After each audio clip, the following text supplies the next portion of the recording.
everyone. My name is Jody Broadwell. I'm a member of the League of Women Voters, Duluth, and as well as a trained and certified LWV moderator. I have the pleasure of moderating this evening's forum. On behalf of the League of Women Voters Duluth, I would like to welcome everyone. Thank you to the Duluth Superior Area Community Foundation for participating with their Civility Project Certified Event Information and Guidance. The League of Women Voters is pleased to present this general issues pre-election forum for the 5th District and at-large candidates running for Duluth City Council. And thank you, candidates, for your willingness to participate in local government and in these forums. At this point, we would like to ask that everyone please turn off your cell phones so we don't have any interruptions during the forum.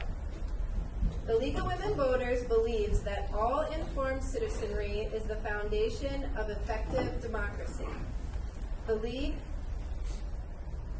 is open to membership for men and women who are interested in nonpartisan civic participation. We have created a diversity, inclusion, and equity statement as follows. The League of Women Voters Duluth believes that creative and innovative policies and practices are forged out of diverse points of view, and diverse perspectives are necessary for responsible and representative decision-making. Let us pause to acknowledge our commitment to welcome and facilitate diversity, equity, and inclusion in all aspects of our work. We are dedicated to including people from a mix of abilities and backgrounds in all of our activities, and you're invited to join us. For more information, check out our website at www.lwvduluth.org. You can also pick up membership forms on your way out or speak directly with any of our members attending tonight's event. Please remember to exercise your right to vote in the election on Tuesday, November 5th. Because the League of Women Voters has always structured our forums in a way that promotes civility, this is a civility certified event. Right now we'll have Catherine Lenz from the Civility Project come up and talk a little bit more about that. Thank you, Jody. This evening you received a couple of pieces of material here, the tenets of civility, and then the audience notes. These are from the speaker piece, the Civility Project. The audience notes are a list of expectations of you, the audience members, as the forum proceeds. Speaker piece, the Civility Project, is an initiative of the Duluth Superior Area Community Foundation and the League of Women Voters Duluth. The Foundation and the League of Women Voters Duluth would like to thank in advance the candidates and you, the audience members, for your cooperation. Thank you. So, the League of Women Voters is a nonpartisan volunteer organization that works at the local, state, and national level to encourage citizens to participate in government. While we as a league do study and take stands on issues, we do not endorse or support political parties or candidates. The views expressed at tonight's forum are those of the participating candidates and not those of the League of Women Voters Duluth. Additionally, LWV sponsorship of this forum is not a league endorsement of any of the individual candidates participating. At this time, I would like to introduce our candidates. For 5th District candidates, we have Janet Kennedy and Jeannie Knesny. And for our at-large candidates, we have Eric Forsman, Noah Hobbs, Mike Mayo, and Derek Medved. Our forum tonight will begin with the candidates giving a 2-minute opening statement, followed by a questioning round. First to be asked are questions solicited and vetted by our organizing committee. These will be followed by questions from the audience members and questions received on the League of Women Voters Duluth website as time allows. Candidates were not given the questions in advance, and each candidate will be given up to 1.5 minutes in which to provide their response. The questioning round has been set up so that each candidate will be asked questions in a rotating order. The order in which candidates will respond was determined at random, and we will rotate the responses throughout the evening. We would like to encourage audience members to submit questions of their own if desired. Index cards were provided at the door and at the back of the room. If you need cards during the forum, please raise your hand and someone will bring them to you. Please write your questions on the index cards provided and pass them to the end of the row so our volunteers can collect them. And here's our volunteers tonight, Candy and Rosemary. Thank you. All submitted questions will be assessed for clarity and bias. Those that fall into the same general category will be consolidated. This will allow us to cover as many topics as possible in the time allotted.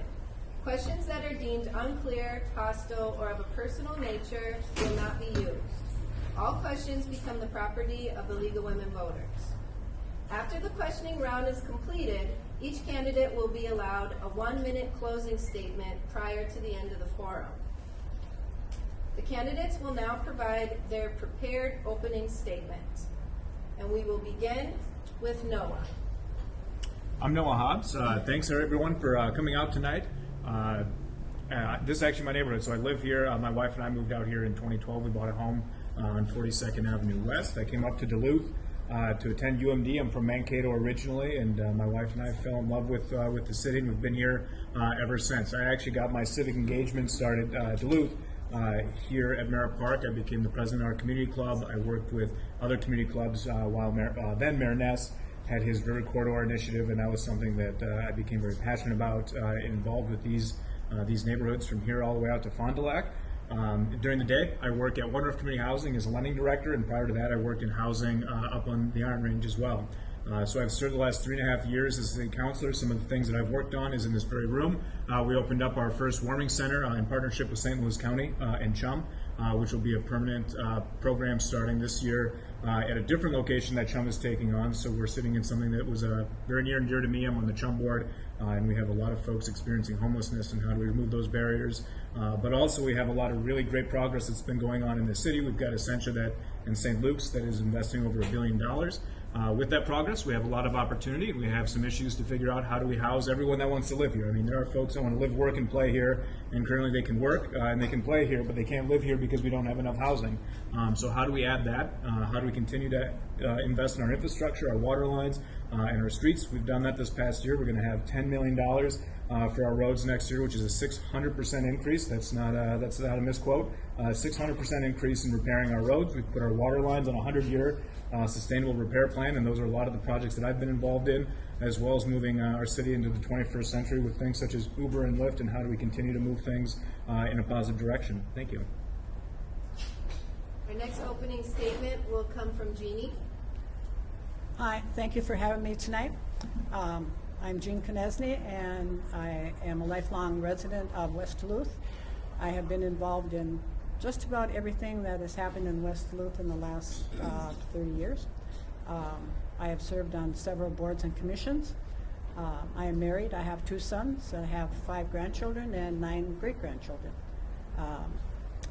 I'm retired, semi-retired. I have a space that I rent over at the Duluth Antique Marketplace, which I take in half for selling antiques and collectibles. And that's in my spare time. I believe that the western part of town has got the gold. We've got the manufacturing land, industrial land, and housing land that has already been zoned for housing.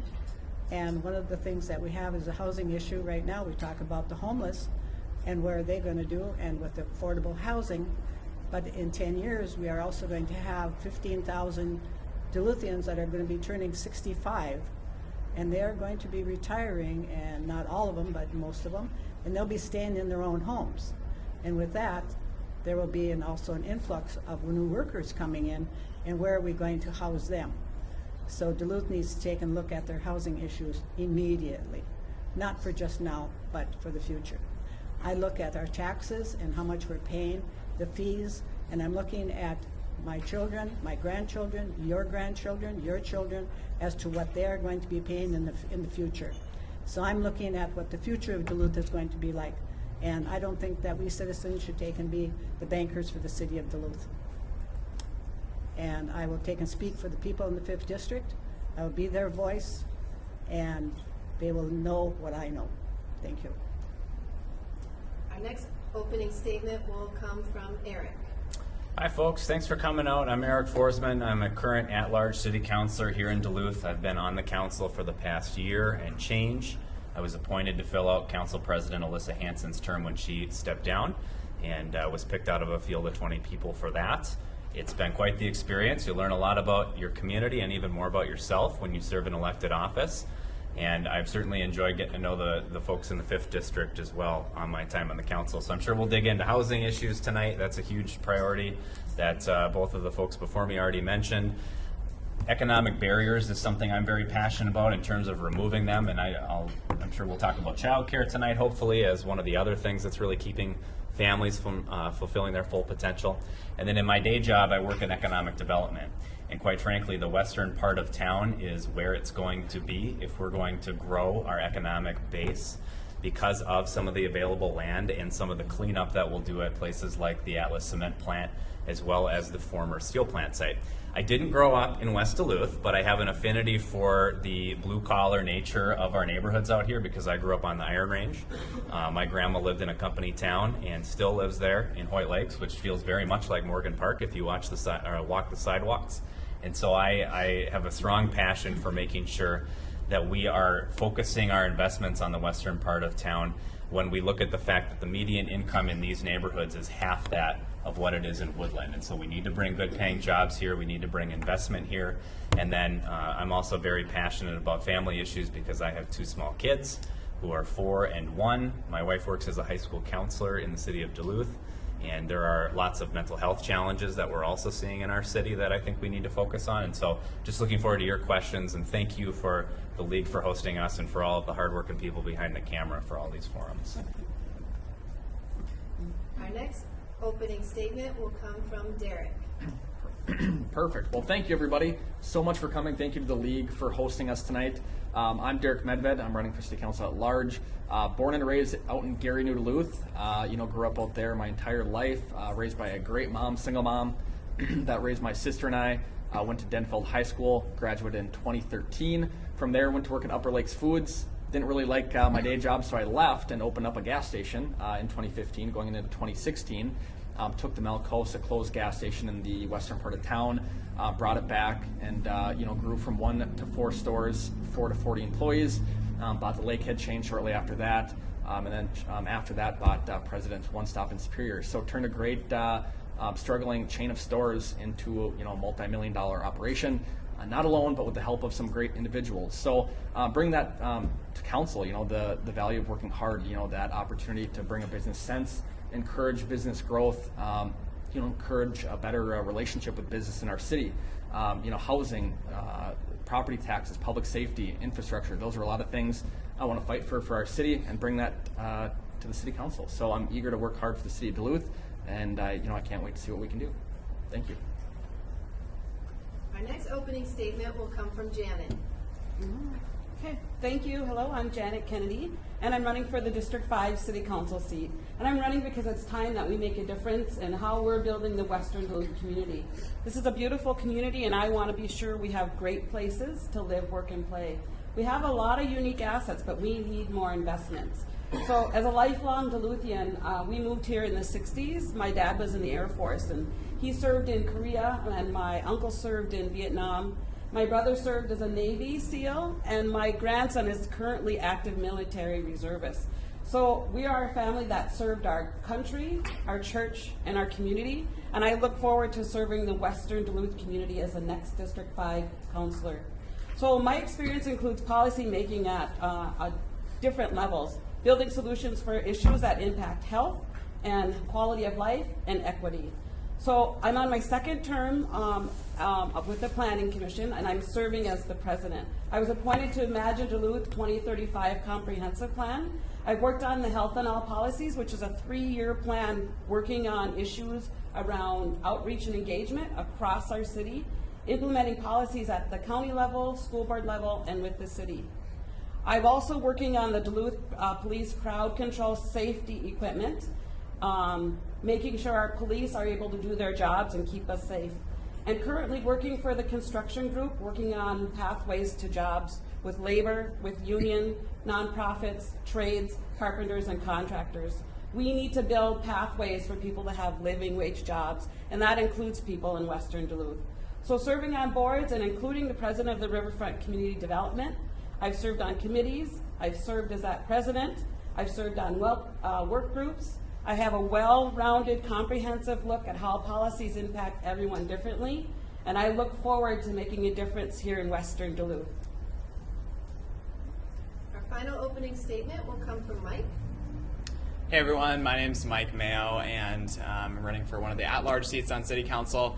I am a lifelong Duluthian, a community organizer, product of a union family, and a proud UMD Bulldog. And I am running for Duluth City Council because I really see tremendous potential in the future of our city, and I know that Duluth has what it takes to come together as a community and continue to lead Minnesota into the future.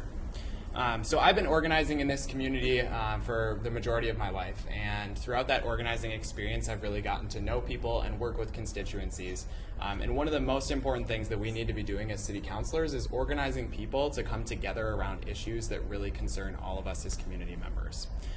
So I'm ready to be that community-focused leader, and I'm also ready to bring some people to the table that haven't traditionally been there, including families, working people, young folks, and those that are traditionally left behind by the political process. There's a lot of folks in town that might not even know that there are local elections happening, and it's important that we're reaching out and involving everyone.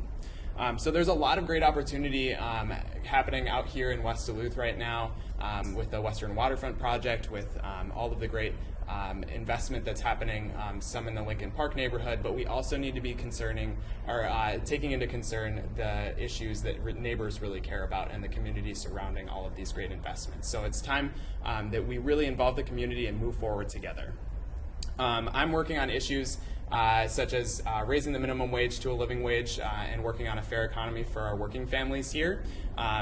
Devising solutions to our affordable housing crisis, because we're going to talk more about that tonight, but that's a crisis that really is pinnacle in Duluth's history right now, and also protecting our environment for generations to come, because we only have one Duluth and one Lake Superior so long as we protect and preserve it into the future. So thank you once again for coming out today, and I really look forward to the rest of the discussion. So now we'll move to those questions that were solicited and submitted by the organizing committee. Each candidate will have 1.5 minutes to respond. And I think what I'll do is I'll read the question once for the interest of time, and then I'll call on the candidate to respond. If at any time you want me to repeat the question for you, just ask me and I'll do that, okay? Without taking away from your time. But it just goes a lot quicker if I read it once. So the first question is going to be, studies have shown certain disparities in health and longevity for people living in different neighborhoods of Duluth. What explains those differences, and what can the City Council do to reduce the disparities? And our first candidate to respond is going to be Mike. So there have been reports in the past that have actually shown that there's up to an 11-year difference in life expectancy across different neighborhoods in Duluth, which I'm sure many of the other candidates will talk about why that might be. For me, there's a lot of access to food, access to housing, access to transportation and good paying jobs that's a part of this. For different communities, especially out west, transportation not being able to reach to different neighborhoods and not being as consistent as other parts of Duluth can be a challenge to get to certain places, especially when we're talking about food deserts and areas that don't have access to those kind of services. So there's a lot going on across our city that we can really work on. So expanding public transportation is one way to start. Encouraging development in different neighborhoods in our city. We have these core investment areas, which are a great start to really start thinking about where we can invest in different areas in Duluth.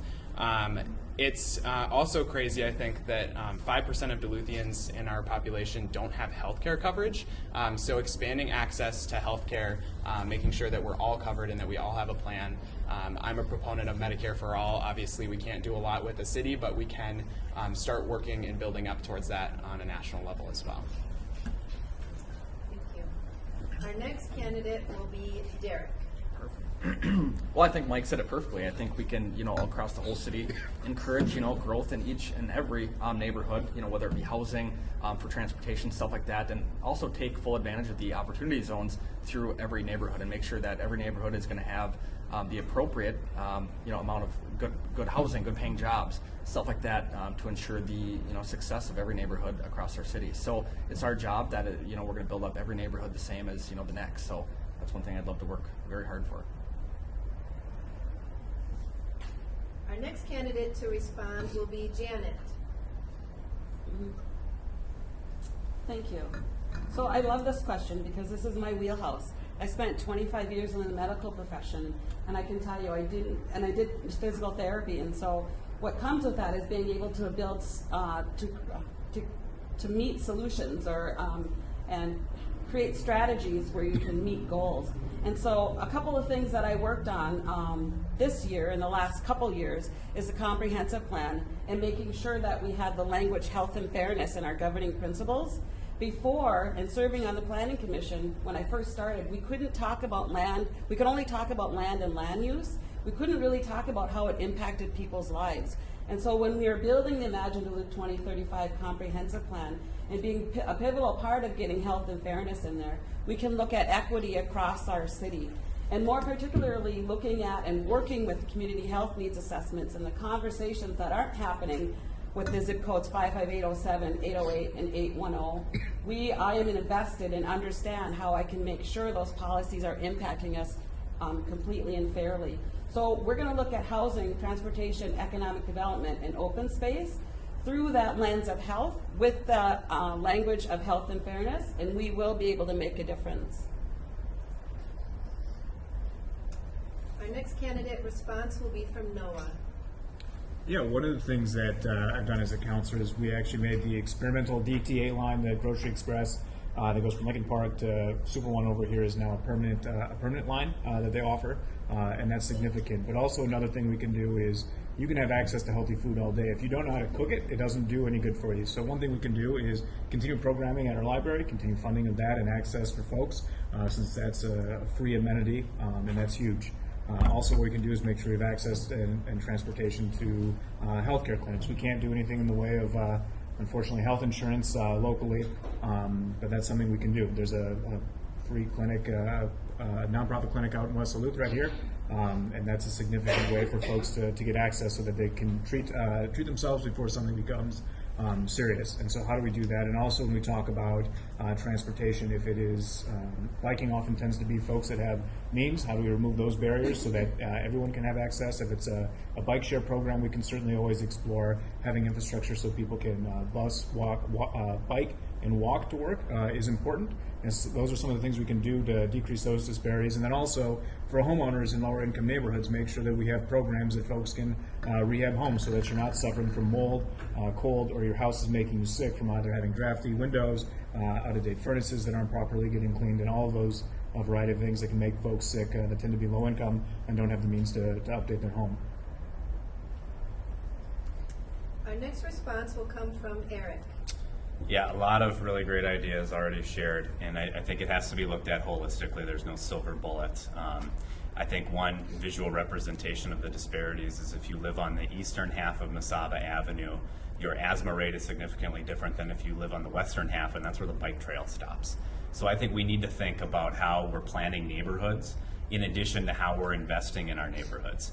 And the core investment areas was mentioned earlier. The idea behind that is let's spread some areas where we're going to put our significant focus and dollars into our transportation resources, our infrastructure resources, our affordable housing resources, and try to bring good jobs so that we can plan for growth in a way that doesn't exacerbate those disparities that we've seen over time. And another thing we can do is not concentrate all of our affordable housing in one neighborhood or two neighborhoods. And so as a counselor, I've been supportive of dispersing our income levels across the city evenly so that we don't end up with concentrations of just low income folks in certain neighborhoods or just high income folks in other neighborhoods. Our final candidate response will be from Jeannie. Granted, there's no silver bullet that's going to cure all these problems. we do take and have to have the transportation. We do have to have the strong neighborhoods. We need to build the neighborhoods so that they're strong, so they can be a voice in their own neighborhoods and work together to take and bring those neighborhoods back to what they were at one time, where you had people who knew their next door neighbor, who knew what was going on, that there was no surprise. Where now there's people who move into a neighborhood, they don't know their next door neighbor, they don't know who lives behind them or anything like that. So we need to take and have those strong neighborhoods. And there's one thing that makes difference is when people in the neighborhood start speaking for each other. And those are the things that need to happen, because if you have somebody in the neighborhood who is ill or needs help, it's the neighbors who usually would help. And that needs to take and be encouraged. As I said before, there's no silver bullet for all these problems. And some of these are beyond the reach of the city council. Thank you. So our next question is going to be, many of the industries previously prevalent in the western part of Duluth no longer operate there. How has this impacted the lives of people living in your district, and what can the city do that would be beneficial for people living in your district? And we'll start this question with Jeannie. Would you repeat that question? Many of the industries previously prevalent in the western part of Duluth no longer operate there. How has this impacted the lives of the people living in your district, and what can the city do that would be beneficial for people living in your district? The city, with the industries that we had, which no longer exist, we're not going to be building big steel plants like we did at one time. We're not going to be building the big paper mills like we have right now. There's going to have to be a change because our lifestyles have changed. There'll be more technology. We need to take and look at that. We also need to take and look at education of our youth. Is that not every job is going to be a computer job. There is still the need for craftsmen. There's still the need for the carpenters and the plumbers and electricians. As I had a gentleman take and tell me the other night, was that, you know, I had trouble with our toilet, he said, and I was trying to get a plumber, and he said, and my neighbor said to me, how's that computer working out for you? So it's like, yes, computers can't, they can do everything. So how can the city take and do something? Is that they can start taking and promoting the industrial and manufacturing land that's in the city of Duluth, and it's in the western part. Our next candidate's response will be from Noah. Yeah, so the industry of 1980 is no longer what the industry of 2020 is going to be.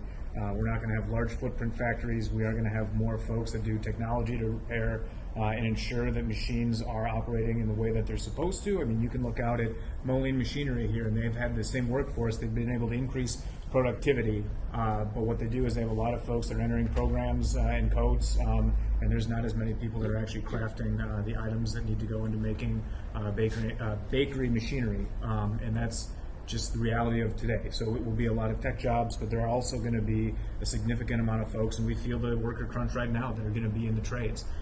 There are still going to be carpenters, bricklayers, and all of those, and that will always be there. So how do we start getting kids at a younger age to realize that it is a noble profession to join the trades, and that they can make a very good living, far beyond at times what a 4-year education could be. I grew up in the era of when everyone had to go to 4 years of college. My best friend in high school was not cut out for that and ended up going to trade school finally. Just graduated last year, but he's now in 3 years of debt from a 4-year university that wasn't right for him. And that's something that we've started taking action as a city, is partnering with the trades to get into our school district to know that working in the trades is a noble profession, and how do we leverage what we have with the medical industry here into biotech would be something that would look as our new manufacturing. How do we start making those items here in Duluth, Minnesota instead of Rochester or St. Paul? Our next candidate response will be from Mike. So I just wanted to start off and we can delve a little bit into the history of Duluth. Obviously, back in the late 1970s, the steel plant closed out here. And then in the 1980s, our city kind of dipped into a little bit of a depression, and that lasted a little bit. But Duluth ended up coming out of that depression, whereas many other cities didn't. And I think what's really powerful about our community and how we came together is that we found solutions that worked for our city. We focused on industries and on assets that we have here that we could really develop on. So we focused on our beautiful lake. That was one of the biggest things. One of the biggest assets that Duluth has that not a lot of other areas have. We focused it on expansions in aviation, healthcare, education, and now we have a lot of thriving industries throughout Duluth and some that are coming up. So as a city councilor, I really do think that we can continue thriving and continue to expand in different industries, especially those three I'd mentioned: aviation, healthcare, education, and others. And there's a lot of good plans in the Imagine Duluth 2035 of how we can move forward. But we can also support our local businesses as well. I know Councilor Hobbs actually worked on a red tape reduction task force here, and I think that we can cut down some of those barriers that local entrepreneurs face to get into the small business industry here. And I'm a proponent of bringing good paying, union, carbon neutral jobs to our city. So what can we do around our estuary here, especially in the western part of town and around our lake as well? Our next candidate response will be from Eric. Great. So the impact to the western neighborhoods of losing the industries of yesterday, I think, directly correlate with the fact that some of the lowest median incomes in town are in these neighborhoods. We're not going to replace 2,000 plus jobs in those industries. It's going to be the 20 to 30s at the Moline Machineries, the Iconics, our manufacturing sectors that are using automation to supplement for the fact that they don't need as many workers as they used to have, or they can't find them because we have a workforce shortage. And so what the city can do is make strategic decisions on our land use out here in particular, because we just don't have the land availability elsewhere. And then we can partner to say, what do we want to be in 5 to 10 years? And by making investments in infrastructure in those areas, and then partnering with our K-12 system, with our colleges and universities and organizations like the Northland Foundation, which is now running the Small Business Development Center, we can be attractive for when I, in my day job, get the request for information from any number of different industries to say, tell us all about your city and why you're a good fit for this. And we have put that forward for different proposals. Quite frankly, we put one forward for a data center that ended up going to another location in Minnesota that turned out to be Google, and we weren't competitive. So now we have to figure out why we weren't competitive, what we have to change to be more competitive in the future, and make those changes now so that we're not reacting when that next opportunity comes. And that's going to take foresight, and we're not going to know which industry it is, but we're going to have to make some strategic decisions in advance of having that opportunity. Our next candidate response will be from Derek. Well, thank you, everybody. So I definitely think that the western part of town has been rich in history through industry, through a lot of great things. We have a steel plant, cement plant. For instance, I own a parcel of land that used to be a Hudson dealership. So there's a lot of great history in the western part of town. And everybody is right. There's a lot of things that are not the same. Industry is not the same. It's 30, 20 people that are per industry building. But what can we do? We can encourage small business growth. That's one thing that I've done is, growing my small business, and we can encourage that within the Northland. We have a lot of available land in the western part of town, great neighborhoods, great infrastructure that we need to improve, but also we can encourage them to grow on the DITA site, the Atlas cement plant project out there, land that's ready to be developed, ready to be used. But how can we encourage business, small business, any industry to move to Duluth? And that's through city coding and city permitting. We need to encourage them. We need to show that we're willing to work with them. And that's one thing that I want to fight for is the business climate. We need to improve it. We need to encourage them to move here and be here and not have any special permit pop up or any ordinance pop up that's going to discourage anybody from growing here. Let's move Costco out there. We're more than willing in the western part of town to take Costco. So we're encouraging anybody from Superior, anybody around Hermantown to do business with us in Duluth, and we're excited in the western part of town to hopefully host them out there and for a long, long time create good paying jobs and encourage housing developments out there and everybody to share this part of town with us. Thank you. Our final candidate response will come from Janet. Yes, thank you for the question. So I just wanted to let folks know that when Moline was expanding, I was on the planning commission. That was just like last year or 2 years ago, and I voted yes for that. And I understood that that's a company that's had a long-standing footprint in our community, and we needed to support them, but we needed them to also expand so we could have some of those jobs.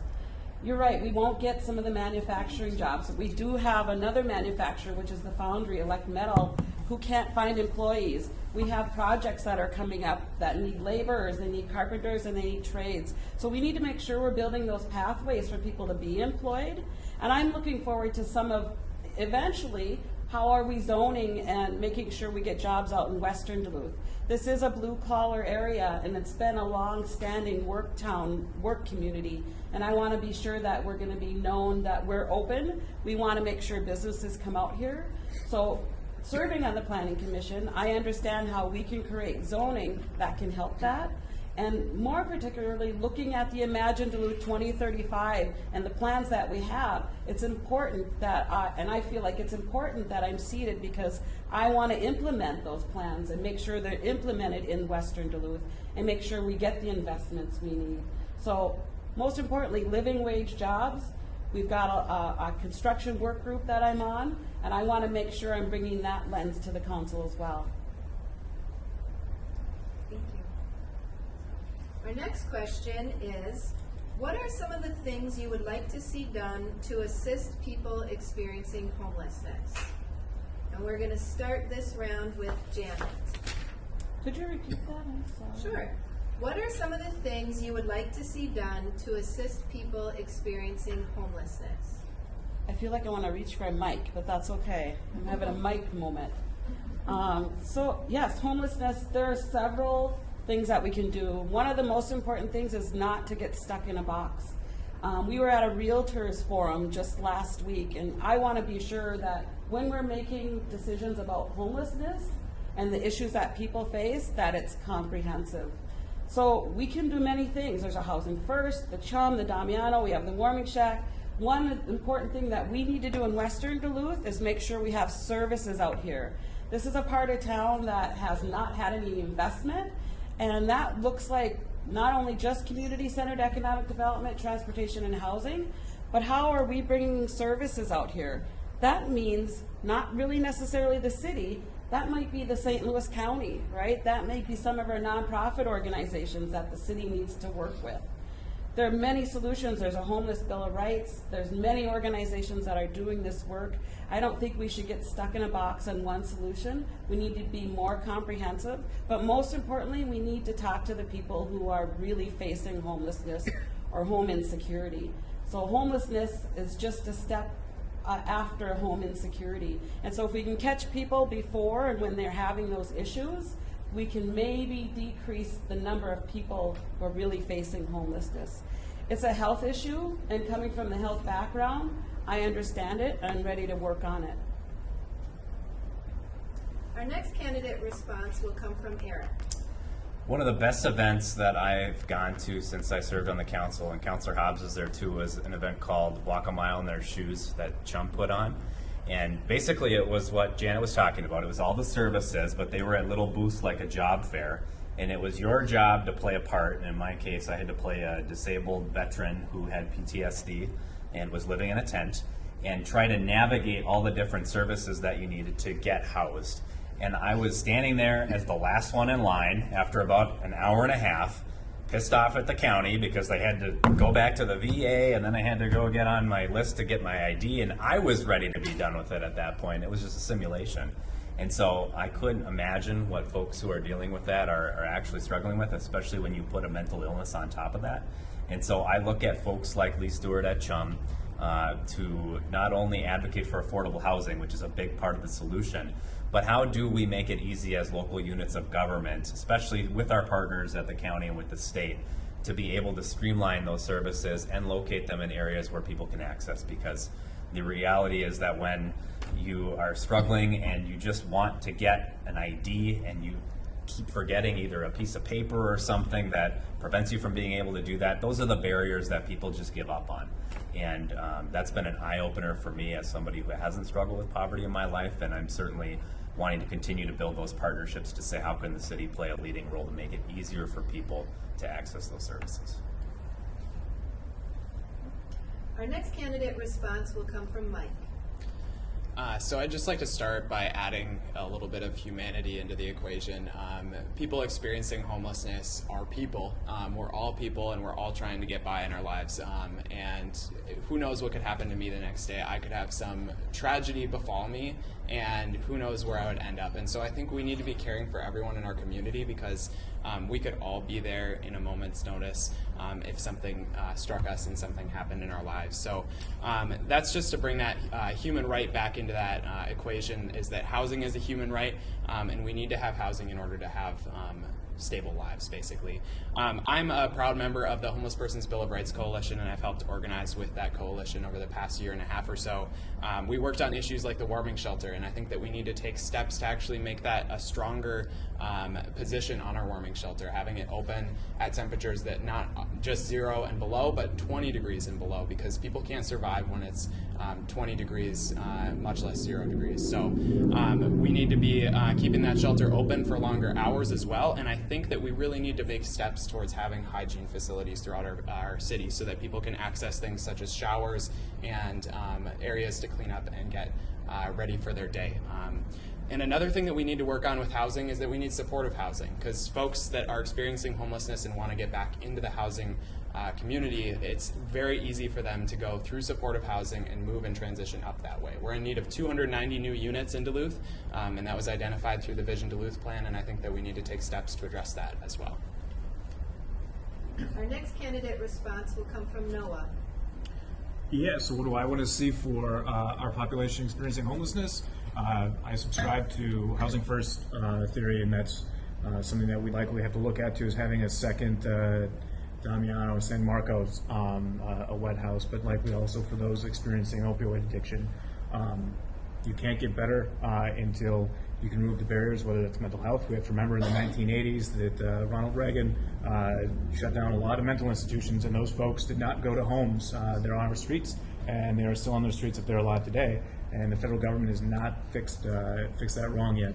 So one of the things, again, the warming center, it is going to be open as a permanent deal through CHUM in a better location that has better restroom facilities, and we are currently exploring a partner, a nonprofit that may be looking to have a new facility that would also be attached to have hygiene facilities. So those are some of the things that we currently are doing and very close to having to be complete. But how do we add more housing? And I think second San Marcos, while there was a lot of community blowback for the first one, you can ask anyone from the business community to our police to the hospitals that it's been a huge success in getting people off of the streets where they can start to treat themselves for their addictions and get back on their feet and have them be in a warm, safe place versus out on the street with no help. Okay, our next candidate response is going to be from Jeannie. Address the homeless issue is that there's things that are causing it. It's mental illness, it's drugs, it's the family breakup. You need to take and have that addressed. You need to take and have the medical community, the city, the county, agencies that would take and all work together to take and help people. I also think that with all the homes that we have in the city of Duluth and all the ones that are living in 3 and 4 bedroom homes and they're a single person, is that there possibly could be a program where they would take and have a match program where somebody who is homeless, who has gotten there not on their own fault, but because they've run into hard times, is that they would take and have a match program where you would take and apply as a homeless person to take and match up with somebody who has a home, and they would take and be able to take and go into that home and be with somebody. They would pay a small amount. If they have an income, they pay a small amount of rent to that person, who then takes, and that helps them to take and pay maybe their utilities or something. And by doing that match is that they would have to have a background check. They'd have to take and have a criminal background check and things like that. I think that this is something that needs to be addressed, not only by the city and the county level, it also needs to be addressed by the people in this town. Our final candidate response will come from Derek. So, working with the city, the state, the county, CHUM, everybody in our community, every affiliated party that helps out with the homelessness crisis in our community is important. We all got to work together and ensure that it's going to happen. And everybody, housing. We talk about housing left and right, that it's a dire issue. How can we create good housing options for the homeless? But the one thing that I've always been passionate about is mental health in our community. And how are we going to work with the hospital, a multi-billion-dollar project in our community that is only accounting for 32 beds in the facility? So what can we do to encourage the hospital to create more beds, more options? A couple of years ago, my family dealt with a mental health crisis with my mom, unfortunately, and she did lose her life. And there was no beds, nothing available in Duluth to accommodate for a mental health crisis. So how can we do that to ensure that there's going to be beds available in our community for the ones that need it, who are dealing with drug addiction, addiction in general, mental health crisis? Those are going to be the important things and factors in our community, and then we need to focus on working with the hospitals and the medical industry in our community. All right, so our next question is, what can the city do to increase the availability of affordable childcare for working families in our community? And we're going to start with Derek. Perfect, thank you. So definitely making it a more friendly permitting process. I think we can work with great providers in our community. Encourage, like I've talked about, and I've been a great supporter of the G&E Rec Alliance, being on the board for out there and really fighting really hard for that community center. Year to date, it's over $3 million raised to resurrect that, to create great options, great programming for that neighborhood. So how can we create an option for every neighborhood across our city, a great facility that has great programming, create childcare in each facility? Those are some things that we need to really work hard to develop that option for every neighborhood across our city. A user-friendly facility in each neighborhood is going to be the important part. So we can do it, if we can do it in the western part of town, we can definitely do it across our city, encourage great child programming through the city and every neighborhood. Our next candidate response will come from Janet. So we have a child care shortage, and we've had that for some time. I remember as a young mom having to go to school and work and finding child care. I mean, even back then, though, there was a process, and many of the moms in the neighborhoods were my child care providers. But back then, it was easier to be able to do that, and so we need to make sure we're creating avenues for people who want to become child care providers, and even more importantly, making sure they're getting paid for the work that they do. They're like caring for the most precious people in our community, and they're not getting paid nearly enough. So I've heard of a few things, and a lot of it comes from just being in these discussions. There's a revolving fund, I believe Eric and Noah have talked about, but at the state level, making sure we're lobbying to be sure that our city gets the investments for our child care providers. Most importantly, we need to make sure we have child care providers that can care for people overnight or children overnight. And on the weekends. We can't just think that everyone's working 9 to 5. But even beyond the child care, I want to really talk about dependent care. We don't really even talk about that. So as my mom's getting a little older, I'm having to give her a little more help. But there are many more families out there that have dependents who aren't children that we're not talking about. And some of that reason that people aren't leaving their homes is because it's safer for people who have issues with memory or that need to leave their home, or families are caring for them. It's easier for them to stay in their home. So, yeah. Thank you. Our next candidate response will be from Jeannie. On the child care issue is that there needs to be zoning permits that are for different parts of Duluth. Is that my understanding is that in some cases there is child care available, except people aren't willing to bring their children there. They want to be closer to their own neighborhoods, so their children can also take and be with their other children in the family. They don't want to be separated way out. They don't want to be driving a long way to take and bring their children and then pick them up and then go back again. So we need to take and have better locations and open up the other neighborhoods in the city of Duluth for childcare. As Janet said, is that before is that you could have a local neighbor that would take in 2 or 3 kids and do daycare. But when it comes down to it, it comes down to the federal and state government with their rules, regulations, and then the city puts in their rules and regulations. And pretty soon is that people start taking and pulling out of doing daycare rather than starting daycare. Our next candidate response will come from Noah. Yeah, I could give my minute and a half to Eric, Councilor Forsman, and he'd have a more robust answer. I think the idea that every councilor knows everything is an expert is false, despite my inbox. But one thing that I am doing for childcare is I am on the 1200 fund, and we are having discussions on how do we provide financing for folks to start a childcare facility, whether that is a deferred interest loan, if it's interest-only loan, if it's a forgivable loan.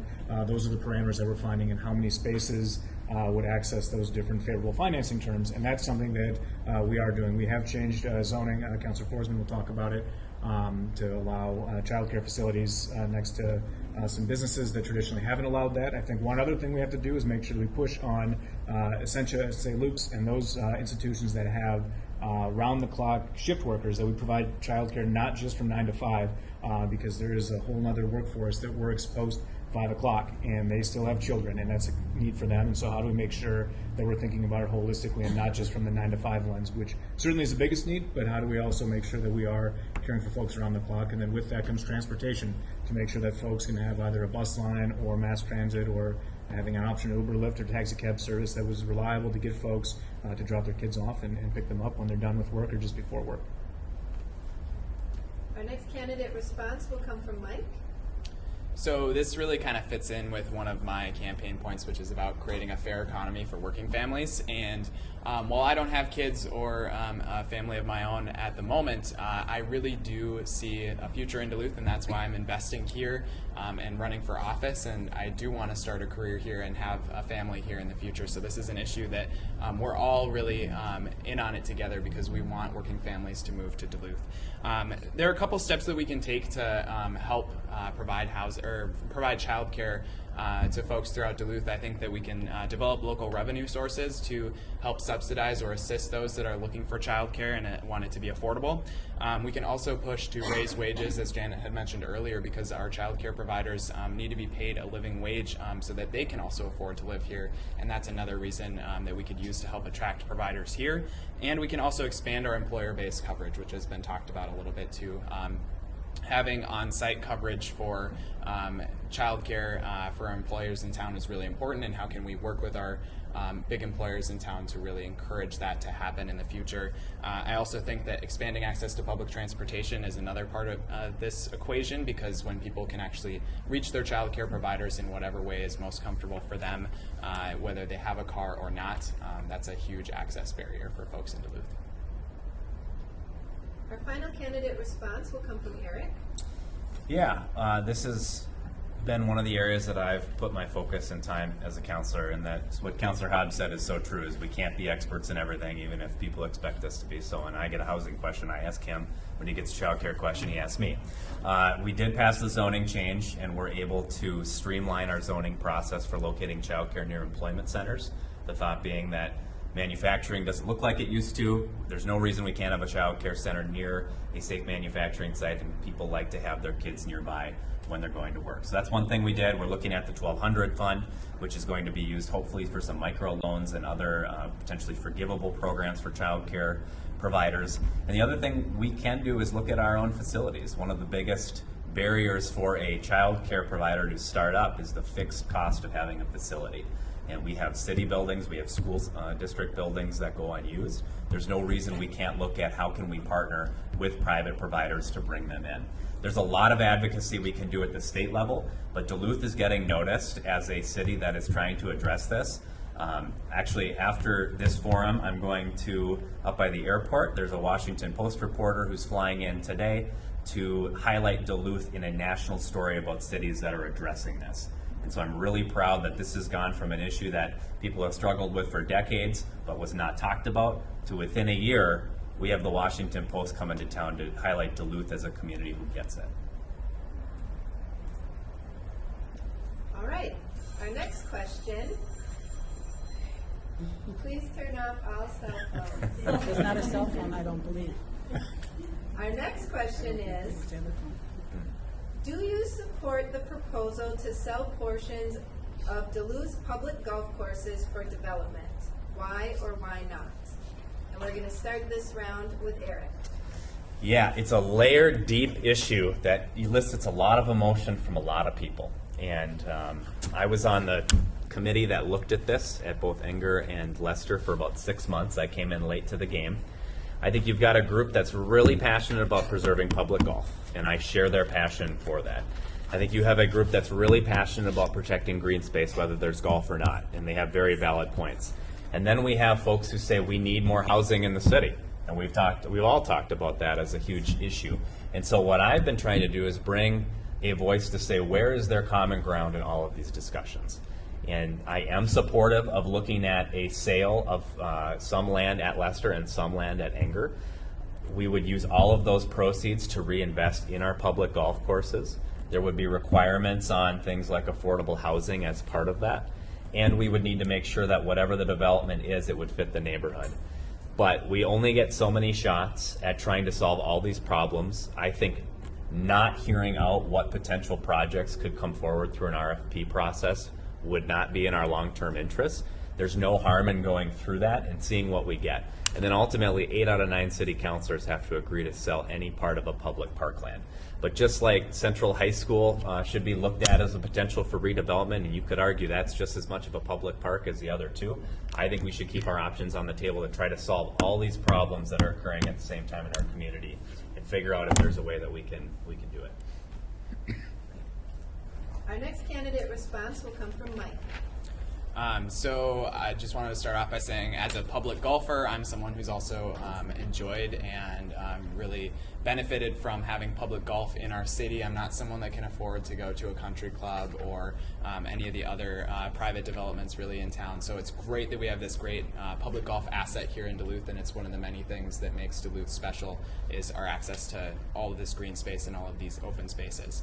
So I've talked with many local golfers, and for the most part, I've actually heard a lot back on trying to save the space that we have right now.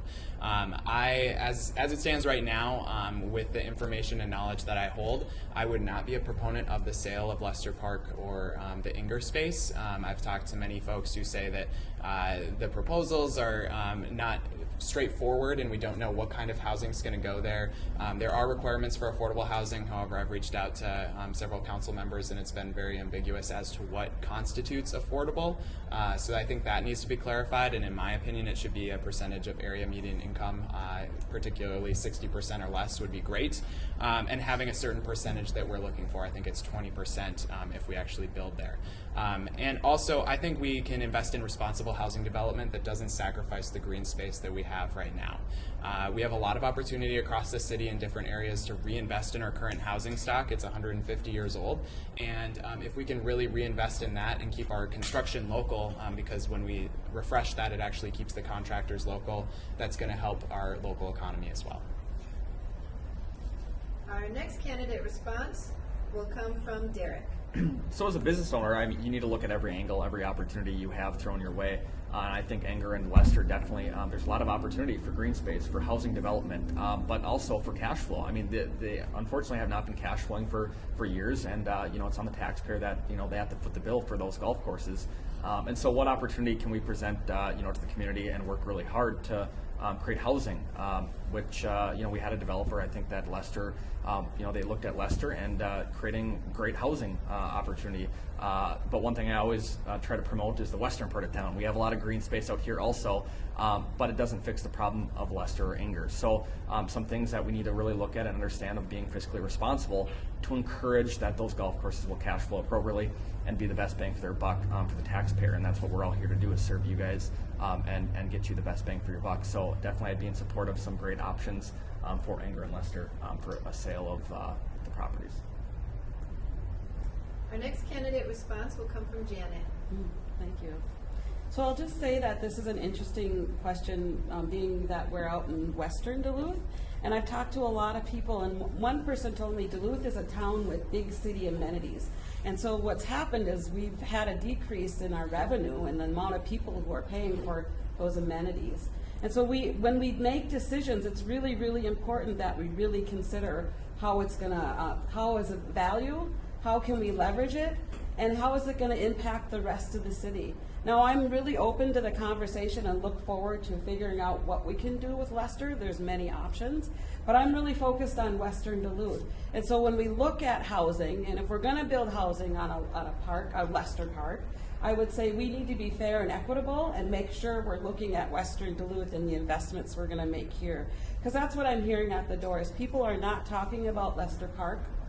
Because it's across the other side of the city. They're talking about housing here, they're talking about jobs here, they're talking about the investments that we need, they're talking about being able to go shopping and buy some socks. And so while I want to be in this conversation, I'm going to look forward to having this conversation should I be elected. I'm excited that I'm closer and closer this time. But it really isn't something that I'm engaging in with our community out here. We need to make sure we're being equitable and looking at local issues. And so, yes, I want to talk about the golf course, but I want to talk about Western Duluth and the investments we need.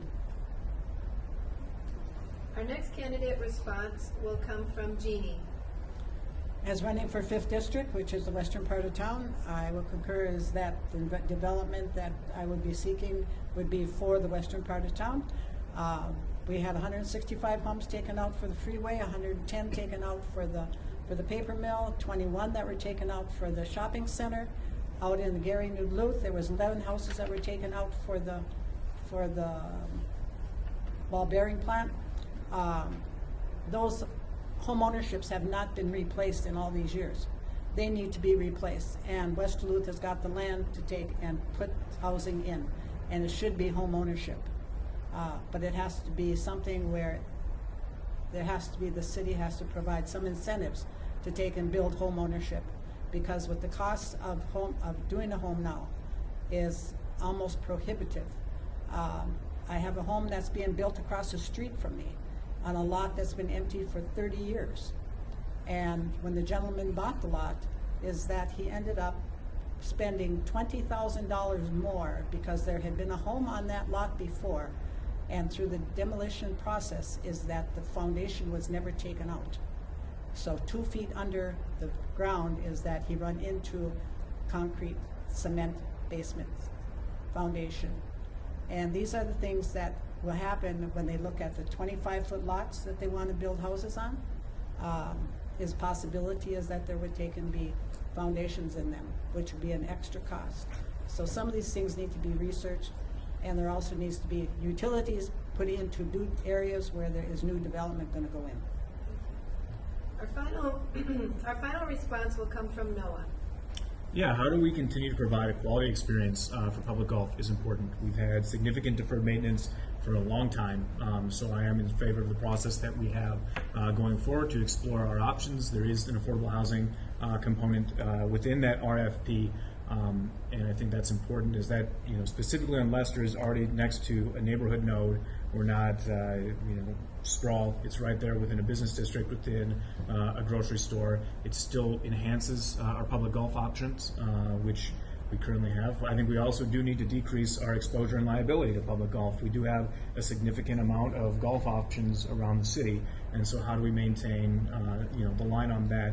But the other thing, being in Western Duluth, I can't help but think about is the arguments that this golf course is this green space. Golf courses are not necessarily public spaces. I can't go out there and have a picnic with my friends. I can't go out there during the middle of the day for a leisurely walk while folks are golfing. So to say that these public spaces that are environmental, green spaces is not true. The chemicals that are used on golf courses is pretty obscene just to make the grass that way. And it is difficult to not sit here living in West Duluth to think, if this was a golf course in West Duluth, there would not be this backlash of what do we do with this? It would have been a much easier way to sell it. And I think that is something that we see in our neighborhood dynamics of East versus West.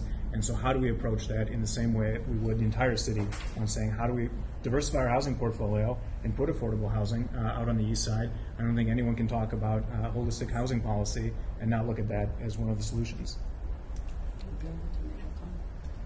All right. Our next question is, What role should council members play in addressing the impacts of climate change in the city of Duluth? And our person who's going to start this round, our candidate, is Noah. Yeah, so we have a significant ability and role to do this. I think one of the things that I've been talking about recently we can explore doing is using in city fleets, so our inspectors' vehicles, our police officers, and parking enforcement is looking at EVs, electric vehicles, and or hybrid vehicles. Our police officers put on over 1 million miles a year driving around, and so how do we remove that from a carbon emission to an electric vehicle is something that is pretty promising. Before folks think that electric vehicles don't have the capacity, they actually have a quicker 0 to 30 than gas-powered vehicles. They have significant torque, and their maintenance costs are significantly lower. So there's also a cost savings involved in that while having a renewable source for our vehicles. That's something that we can look at, specifically when cops are having the cars running, when they're typing up all of the paperwork they have to do at an accident, at a crime scene. Instead of having that run on fossil fuel, they can have an electric vehicle. That's one thing we can do. As a city, we've also purchased into a community solar garden, and that's another smart investment that we've made. We've also made significant investments in rehabbing with our steam plant and getting other businesses, private entities on that loop to be more environmentally friendly. And we've moved away from coal and have looked, we still use coal, but we are moving away from that to more sustainable energy sources. So there are things that we can do and have significant impact and using electric vehicles for something that cities, inspectors, police vehicles, and parking enforcement is a huge thing that we can do. They will not be snowplows, just so you know. They don't have that type of capacity yet. Our next candidate response will come from Jeannie. Will you repeat the question? I can't. What role should council members play in addressing the impacts of climate change in the city of Duluth? I think in the city of Duluth is that we are just a small spot in a big world, is that we have no control over solving the problem, is that all these other places have to be addressed too, around the world, is that and lessening that carbon imprint here is not going to take and make that big difference in the whole picture. I have lived through the ice age that we were going to have. We were going to have the ozone layer that was going to take and be the hole in the ozone layer. There's been so many things that have happened that were said that didn't happen. And the only thing I can say is that thank God we have the green space that we have and the trees that we have, because that helps take and filter out our air too. Our next candidate response will come from Eric. So I don't think you have to look any further than the Lake Walk for a tangible example of how we have to think a little bit differently in terms of our infrastructure spending. And so I am supportive of building climate resilience into our infrastructure to make sure that we're using tax dollars wisely and not fixing things 2 or 3 times. And we did that with the repairs of the Lake Walk. I also think we run a natural gas utility as the city of Duluth under Comfort Systems. One of the things that we did last year is we doubled the amount of commercial and industrial dollars available for energy audits through Comfort Systems. I would like to see that expanded to residents. I think we have a responsibility to look at what the mayor has lined out for the 2050 reduction in carbon plan. And one of the ways that we can do that in a tangible method of actually involving everybody else is providing dollars so that folks can help build energy efficiency into their homes through our Comfort Systems utility. And that's something that doesn't just accomplish the objective of cutting carbon, but also saves our city taxpayers over the long term and helps reduce utility expenses for people at all income levels. I would also like to specifically look at landlords, because a lot of times the folks who can't access those types of savings on the utility bills are renters. And so how do we make sure we're thinking about those folks to want to incentivize them to make those investments so that they can pass savings along to folks who are lower income and renting? Our next candidate response will come from Derek. So, like Eric said, I believe that through energy audits, through comfort systems, we have the capabilities to work with homeowners, work with landlords to ensure that each property is going to, make the best, get the best bang for their buck, and make sure we're using our resources appropriately. Also working with the DTA. How can we, we have a lot of electric buses. How can we encourage that further? Working with the Duluth Police Department, a lot of our fleets throughout the city utilities. So there's a lot of great options. And the one big controversial thing that just came up was the bags, the plastic bags. And it's not about charging. As a business owner or somebody that offers a plastic bag, what are things that we can encourage by not charging or implementing another ordinance or so on and so forth? What are ways we can encourage people through actions? How can we make sure that they're going to take that incentive and say, you know what, they're right. We're going to take that incentive. So I think through workshops or other forms of learning, we can encourage people to make better choices in our community, to lessen the carbon footprint. So those are some things I think would be a great opportunity. Our next candidate response will be from Janet. Thank you. So I'm just going to come out with it. Climate change is real. And so each person has things that they can do to make sure that we're taking care of this. So each person has a role, each community has a role, and the city has a role. I carry around this Imagine Duluth 2035. It's like my Bible. I was really invested in this for quite a few years, and in here are some strategies and solutions, and I look forward to implementing those. And so while I may not have all the answers to what we need to do something. There's good ways and good ideas that were brought up here, diversifying our vehicles. We can also look at more green infrastructure. We need to build complete communities so that people aren't driving so far away to get to their job or to get to their daycare or to get their food. And so we need to look at our transportation and how we're making sure that people can get there most effectively and efficiently. When I talk about transportation, I look at and talk about the connectivity and the complete communities. But most importantly, I think if we can start diversifying how we're getting to places, walk, bus, ride, and bicycle. We were so car-centric for the last, I don't know how many years cars have been around, but it's been a long time. And I think a lot of it is about social change and really looking at and understanding that it is real. Climate change is changing, and there are many ways that we can invest in our communities for the future to make sure that we're not continuing on along this way. Our final candidate response will come from Mike. So I wanted to start off as well by acknowledging that we are in a climate crisis. We only have 10 to 11 years before we can not turn this thing around. So we really need to look out for the future of our people and our planet. And as Janet was just ending with, we need to look at alternative modes of transportation. What can we do to help people get around in Duluth?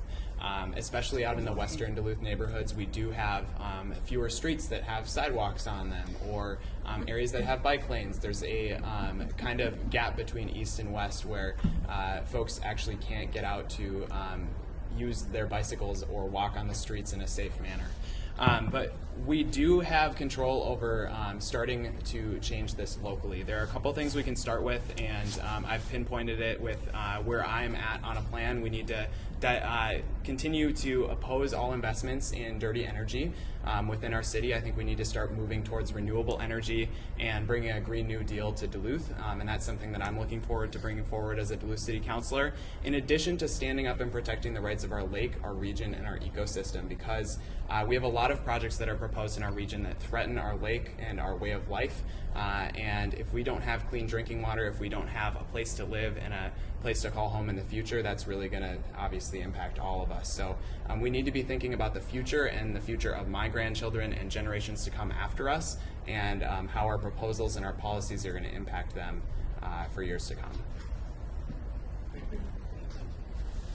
So we have several questions left and not enough time to give each question a minute and a half.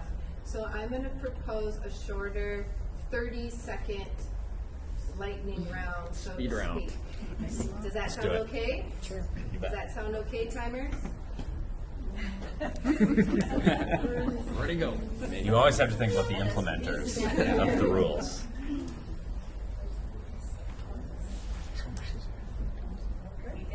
All right, so this is like gonna 15-second sound.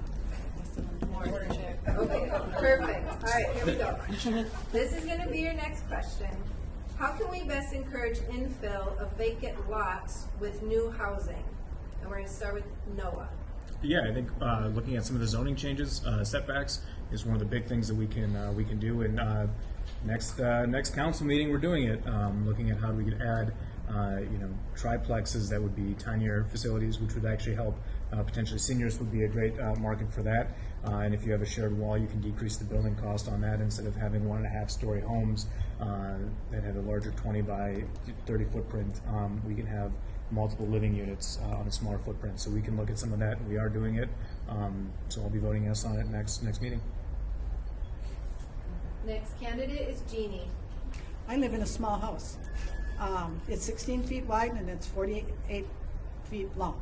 It's on a 25-foot lot, and I have a 25-foot lot on each side. So I have a 75-foot lot, but the house itself is on the 25-foot lot. The lot on one side of me has got an old basement in it, and that's why it's not buildable. Next candidate, Eric.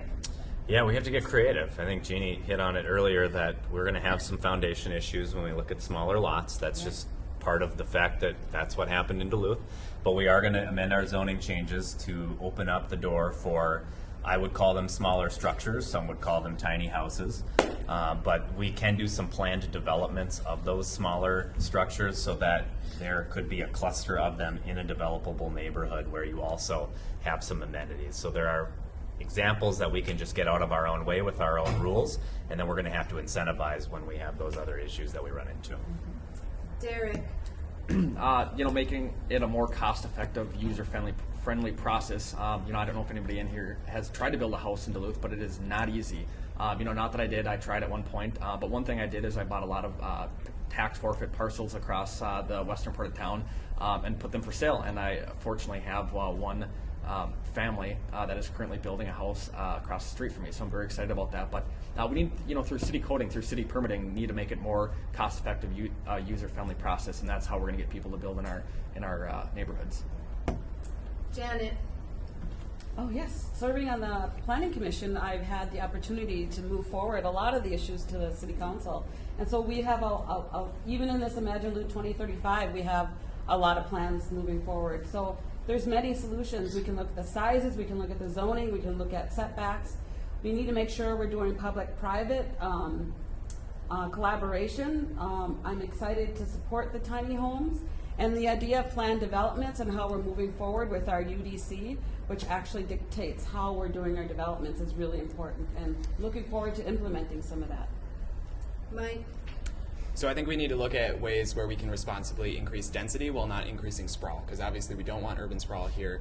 And we also want to look at options like tiny homes, also with zoning changes to see what can happen in neighborhoods and what fits a neighborhood. And that's a large part going back to kind of the Lester discussion of what fits in a neighborhood and will it actually be bringing money, in that case, back to the city after we're all is said and done. So we want to look at what type of housing we're developing in different neighborhoods and really work on the lower end of the affordable housing, because that's the biggest gap we see right now, and people really need a place to live here in Duluth. Thank you. Our next question is, are you in favor of increasing the minimum wage in Duluth? And we're going to start with Mike. Yeah, so this is one of the issues I'm really passionate about. I am a proponent of raising our minimum wage locally to at least $15 an hour. It's not fair that the average Duluthian has to work 75 hours a week to afford a 2-bedroom apartment. That's not fair. We need to be paying our workers fairly, and that's going to help invest money back into our local economy as well. And this is something that's really going to help benefit all of us. And when our living wage in this county is $18 to $20 an hour, we need to be raising that wage, especially when it's been stagnant for the longest period in U.S. federal history. Derek. Yes, I feel that, no matter what, as a small business owner, it would hurt a lot of small business owners in the community. And so what is the incentive, as a young tyke going into, when I was 16, even 15, 16 going into the workforce, would it be great to start at 15? Absolutely, yes, it'd be perfect. But is that feasible? Not for small business owners. And so I think that, how can we encourage, a living wage, as you say, for 15. Majority of my employees all make more than $15 an hour, so I'm very proud of that. But how can we work with small business owners and encourage that they're going to survive and grow and prosper in our community by offering, livable wages? And I believe that implementing a $15 minimum wage in our community would crush a lot of small business in our community, and that's a very concerning thing for me. Janet? I think we need to consider minimum wage. I've been doing a little bit of studying around that, and I believe we need to wait right now and really look at it at the state level. Just because we have the Earn Sick and Save Time coming forward, we need to be sure that's going to be implemented properly. But right now, there's a lot of jobs, right? I talked about earlier on how I'm working with the community organizations, carpenters, laborers, and trades. They're living wage jobs. We just need to make sure we're creating pathways for everybody to be able to get those jobs. So they're already here, but we can talk about that down the road. Noah? Yeah, similar to Janet, I certainly focused on making sure that ESST is enforced and educated to the community. And we shouldn't let our state partners off the hook for not doing their job, or the federal government. We do have a difficulty with 60% of our workforce in Duluth lives outside of city limits, so I have questions on how that would look. Certainly when there's an imbalance, there needs to be government intervention, and right now I think we've got a lot on our plate to figure out how do we get ESST and how do we bring in good paying jobs and not necessarily just raise the wage artificially. Eric? I think Janet did a really nice job answering this question. And when we see billboards for positions that are out there that pay more than $15 an hour, that tells me we have a misalignment of our workforce right now. So I think that's lowest hanging fruit, that there are folks who could be retrained to fill open positions at a lot of our larger employers who are struggling for workforce. And that is the number one barrier, as I see it, for the next 10 to 20 years in growing our economy, is aligning our workforce with the needs of the employers who are here and want to stay here. And if we're able to bring in new employers, preparing our workforce to take those jobs, which typically are going to hopefully be above $15. Jeannie? The $15 an hour wage would have a big impact on small businesses, especially anybody who is in a like a beauty shop. They can only raise their prices so much to accommodate a $15 an hour. Whether it's a product that they're making, what is the amount of the cost to produce that, and then what are the wages going to be? You can't take and make a can of soup and expect to take and get $15 an hour wage out of that. All right, so that is all we have time for questions. So at this time, we'll ask each candidate to give a 1-minute closing statement. And we're going to start with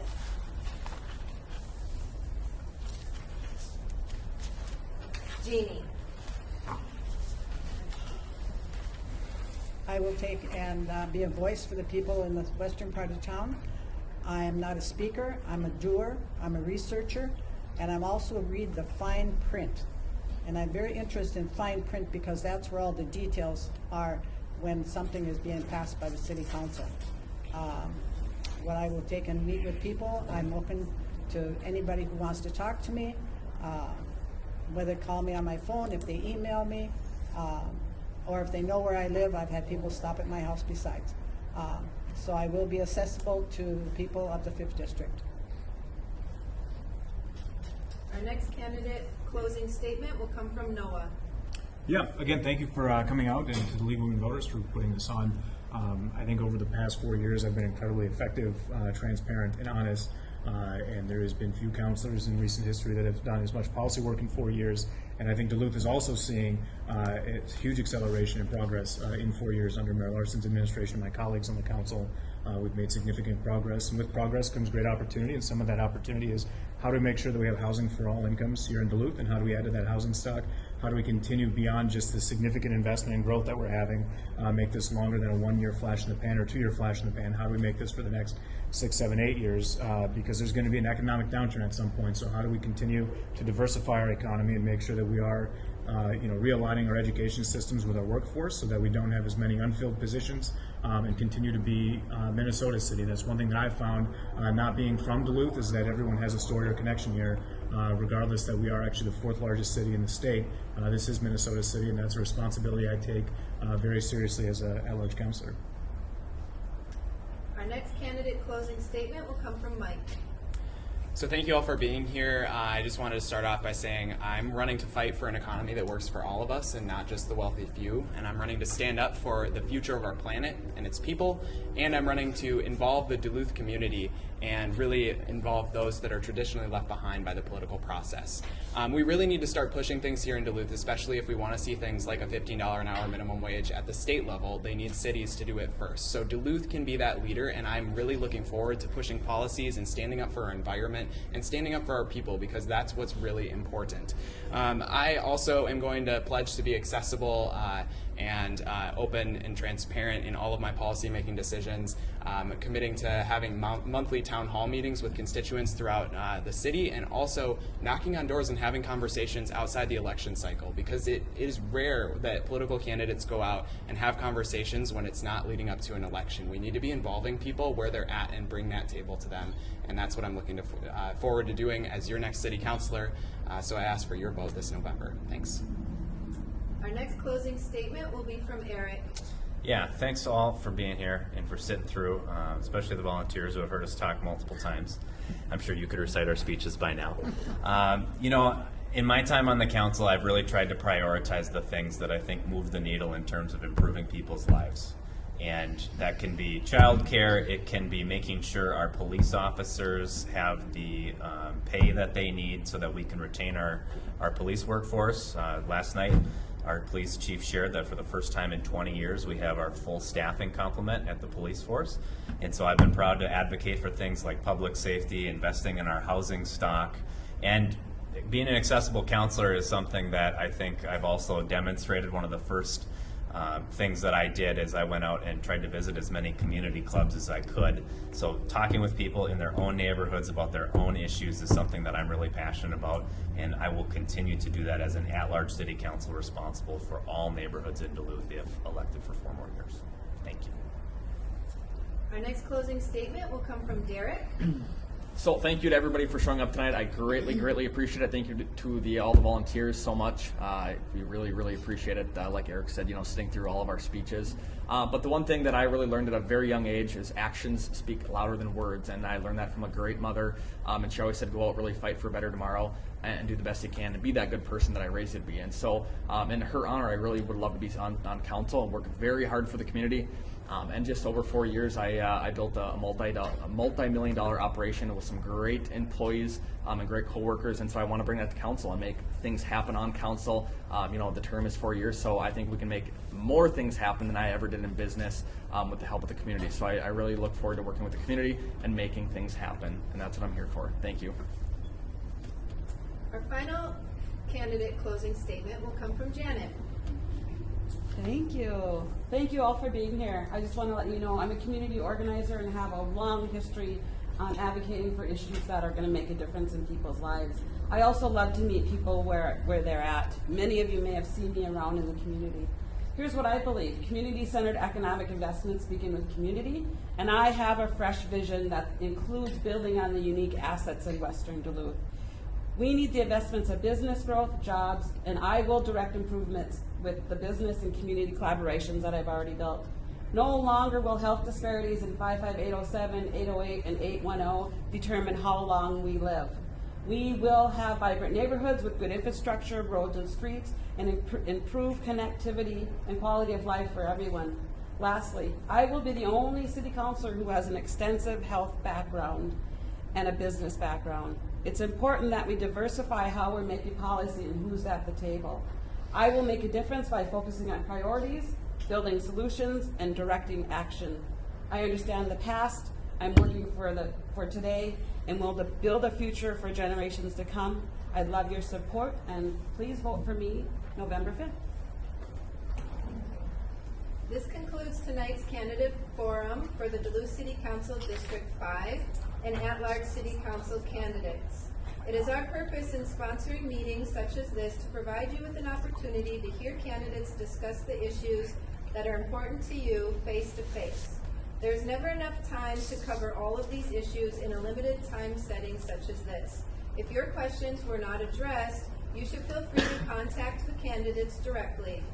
We hope this program has helped you learn more about the candidates and issues so that you can make informed choices at the polls on Election Day, Tuesday, November 5th.